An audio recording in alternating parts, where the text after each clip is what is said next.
నిన్న జగదీష్ రెడ్డి ఏమంటున్నారు అంటే వాళ్ళు కోమటిరెడ్డి అన్నదమ్ములు రేవంత్ రెడ్డి గారికి మస్కా కొడుతున్నారు.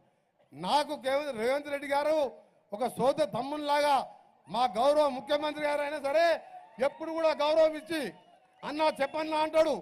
ఒక ఫోన్ చేస్తే చాలు ఎమ్మడే పని అయిపోతుంది. ఇంటికి పోతే రా అన్నా కూర్చో అని చెప్పి ఛాయ్ తాపిస్తాడు. నువ్వు ఎప్పుడైనా కేసీఆర్ దగ్గరికి పోయినా ఎవరు ఎప్పుడైనా ముఖానికి ఆ సాయంత్రం పూట ఫామ్ హౌస్ లో పోయి సరిపోని కలిపి ఆ బండ పెట్టేస్తావు. ఇవాళ రాత్రి 2 అయినా సరే మీరు ఎప్పుడైనా రాత్రి 2 గంటలు అయినా సరే రేవంత్ రెడ్డి గారు లేచే ఉంటారు. మీరు చూడాలి. నేను మంత్రి పదవి మసక కొట్టుడు కాదు, మంత్రి పదవిని ఎడమ కాలి చెప్పుతో సహా బయట పడేసినాడ. అలాంటి ఇవాళ రేవంత్ రెడ్డి గారు కాదు, మా పార్టీ ఎమ్మెల్యేలు అందరం కలిసి నాయకునిగా ముఖ్యమంత్రిగా ఈ 5 ఏళ్లే కాదు ఇంకా 5 ఏళ్లే కాదు తెలంగాణ భూగోళం ఉన్నంత